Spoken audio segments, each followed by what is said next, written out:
maa ngi tudd madame Sow Awa Wade man maay jiite projet bii nga xam ne moom mooy tudd PAREM.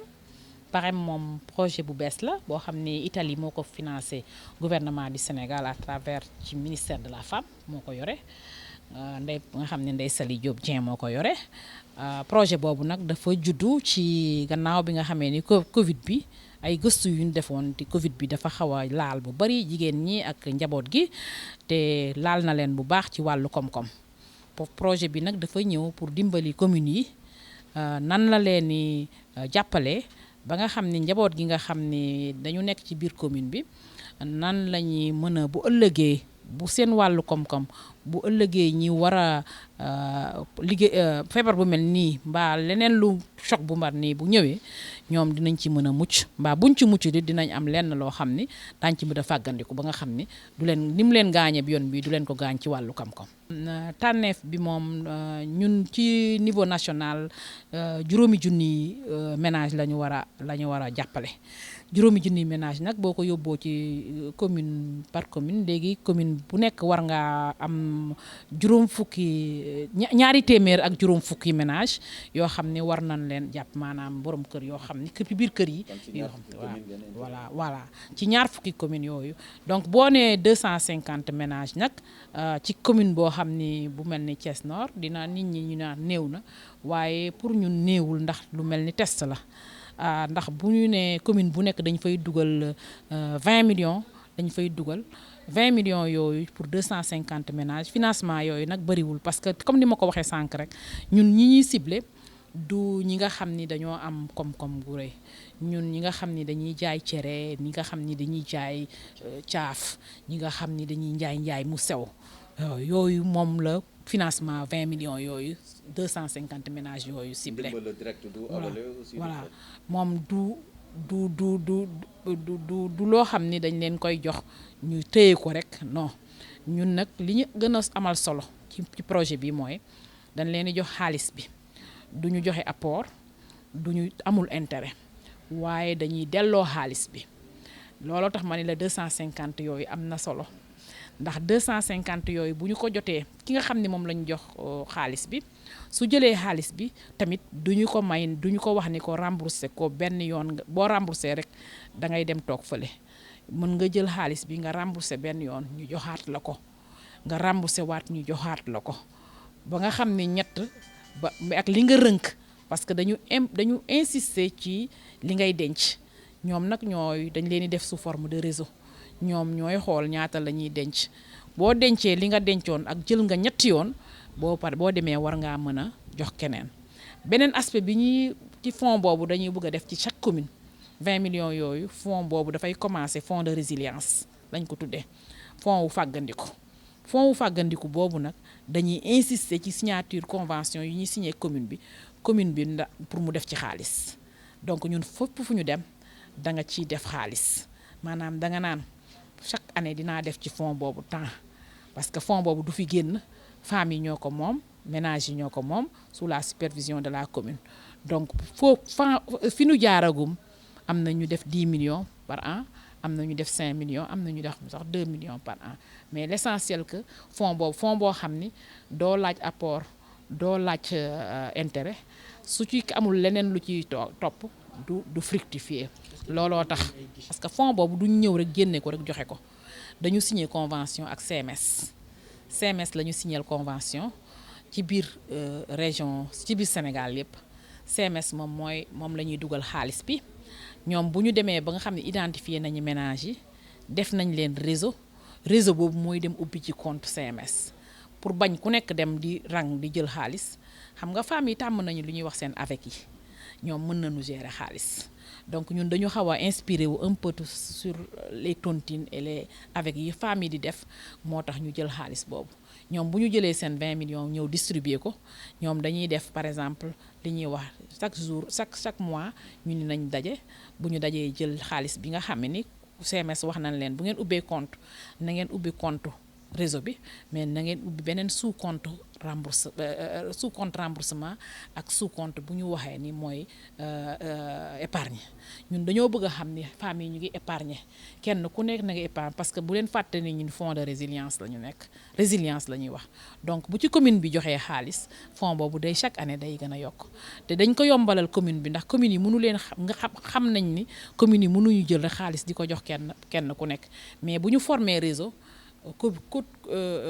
code des collectivités permettre na leen ñu jox association comme ni ñuy financer ASC yi mën nañ ko financer réseau bi muy fonds de résilience ñun loolu yëpp dañ cee xalaat ba nga xam ni loolu beneen fànn bi nga xam ne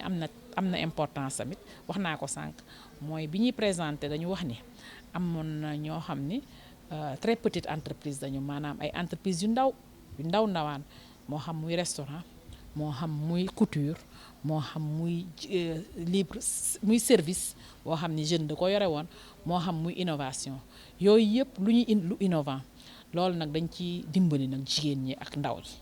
loolu dañ ci bëgg a laal ci ay quelques projets rek ndax 100 projets lañ ci war a tester 100 projets yooyu des projets innovants 100 projets yooyu boo ko delloo ci commune day nekk commune bu ne war nañ ci tester 4 maanaam ñeent projet yooyu nag bu ñuy ñëw dañuy xool ndax xool nañ ni Covid bi laaloon na entreprise yooyu ba am nañu ci bëri dañoo nirmeelu ci loolu nag dañ leen di jox 1,5 million bu ñu leen joxee 1,5 million bi lépp li nga xam ni sa projet dafa nekk ci investissement moo xam matériel ngay jënd moo xam da ngay laalaak tabax bi mbaa leneen loolu dañ koy jël may la ko mais li ci des nag fonds de roulement bi da nga koy rembourser avec un taux d'intérêt de 5%. donc loolu yëpp ci biir commune bi la jëmaat li ngay remboursé ak li ngay kii yëpp ci biir commune bi lay jëmaat day ñëwaat ci fonds de résilience boobu kon ñun loolu lañu def li ma bëgg a jeexale rek mooy boo waxee résilience sax il faut nga xam nit ñi nga jàppale leen ci li nga xam ne ñoom dañ koy koom-koom li ñu koy liggéey nga jàppale leen ci si formation yi parce que soo leen formé wul du ñu mën a gérer moo tax projet lu mu tuuti moo xam muy doon 10 000 francs moo 20 000 francs lu mu mën tuuti dinañ leen jàppale ci formation bala ñuy génne xaalis bi moom dañ leen di former ba pare muy TPE yi muy ménage 250 ménages yooyu yëpp nga xam ne ay jigéen ñoo ko yore ak ay handicapé parce que fàtte naa sànq 10% handicapé la handicapé yi ñoo ñëpp dañ leen di former bu ñu leen former ba pare nag doog leen jot xaalis bi gannaaw loolu tamit am na ay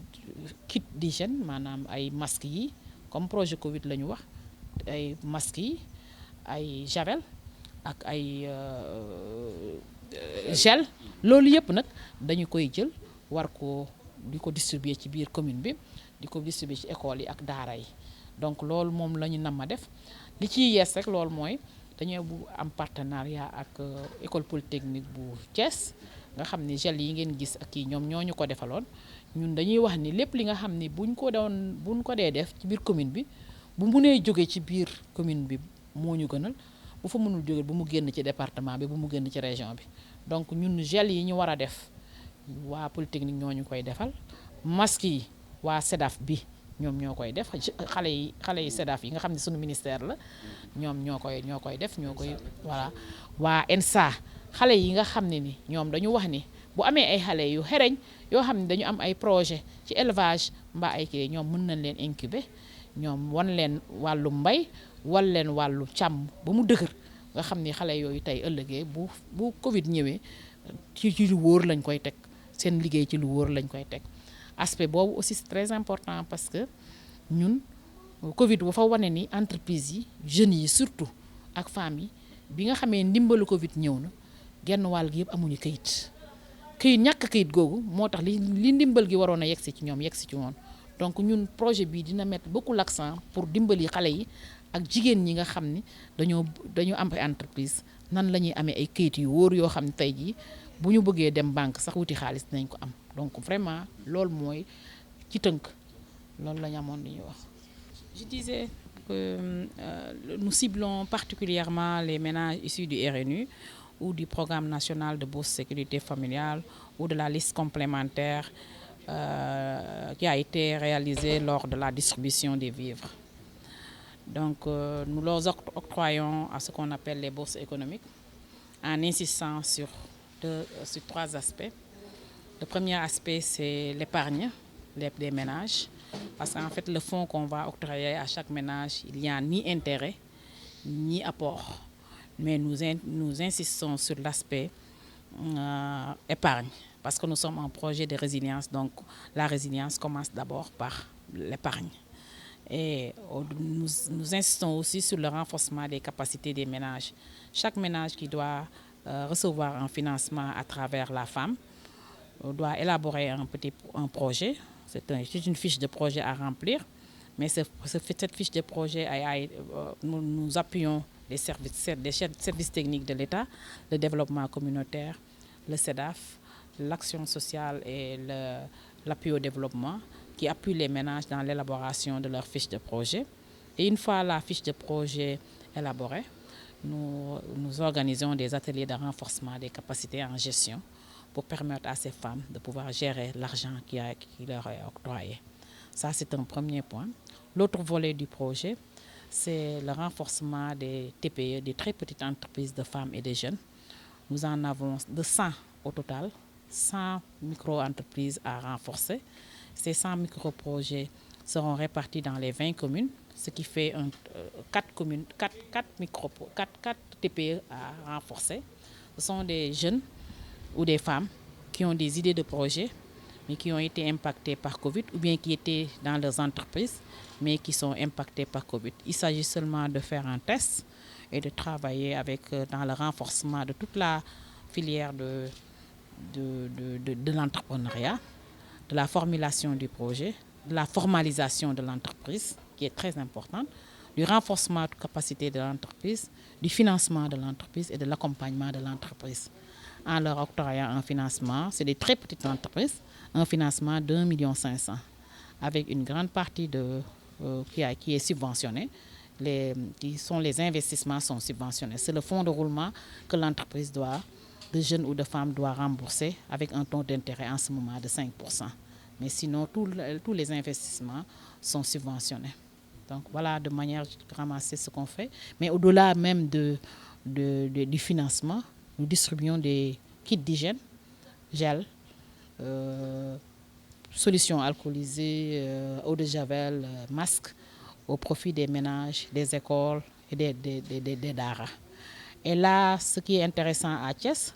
nous allons avoir une convention avec l'école polytechnique de Thiès qui va nous concevoir les gels. Vous avez vu les gels qu'on a distribués dans la salle. Et les solutions, c'est l'école polytechnique de Thiès qui a eu à réaliser lors du lancement du projet. Et parallèlement, l'école polytechnique de Thiès est disposée à nous accompagner dans le renforcement, dans l'incubation des jeunes qui vont faire des projets innovants dans leur domaine, dans le domaine du numérique, dans le domaine de l'ENSA aussi. L'ENSA, nous avons une convention avec l'ENSA, nous allons signer bientôt une convention, et que l'ENSA est prêt à accompagner ces jeunes dans le domaine de l'élevage et de l'agriculture. Donc nous mettons tous les moyens pour que les projets de femmes et des projets de jeunes, les entreprises, réussissent. Parce qu'au-delà de ces entreprises, nous visons quand même que ces entreprises et ces ménages puissent grandir demain et peut-être dans une seconde phase les appuyer pour qu'ils deviennent des MPE, des micro-entreprises et pourquoi pas des entreprises demain. C'est pour ça que nous mettons vraiment au niveau des entreprises l'accent sur la formalisation. Parce que nous avons vu que quand Covid est venu, la majeure partie des entreprises de femmes et de jeunes n'ont pas pu bénéficier des fonds, ceux qui ont été octroyés par les partenaires, parce que ce n'étaient pas des entreprises formalisées. Donc nous, en tout cas, l'accent sera mis sur cet aspect pour renforcer les capacités des jeunes et des femmes, pour qu'elles soient des entreprises formelles, des entreprises qui sont très reconnues et qui peuvent vraiment appuyer le développement de leur commune. Oui, c'est à portée de main parce que là, nous avons déjà des outils qui sont disponibles. Nous travaillons avec le RNU, nous travaillons avec le PNBSF, nous travaillons avec la liste complémentaire qui a été élaborée lors de la distribution des vivres. Donc demain, vous allez voir demain, ça va être très rapide. Nous allons donner à partir de la liste qui est disponible et des 250, nous allons donner des quotas pour chaque quartier. En fonction des quartiers, ça peut être 2 ou 3 ou 5 dans tel quartier. Vous dites 250, mais 250 c'est un premier début. 250 pour un montant de 20 millions. Mais les erreurs notées avant seront corrigées. Des fonctionnaires, par exemple, qui se font inscrire. Exactement, vous les avez corrigés, j'espère. Il y a un excellent travail qui a été fait par les comités locaux et sous la supervision des communes et des préfets. Et ce travail-là, quand on l'a fait dans les autres régions, nous venons de Diourbel et ça a été rapide. Hein.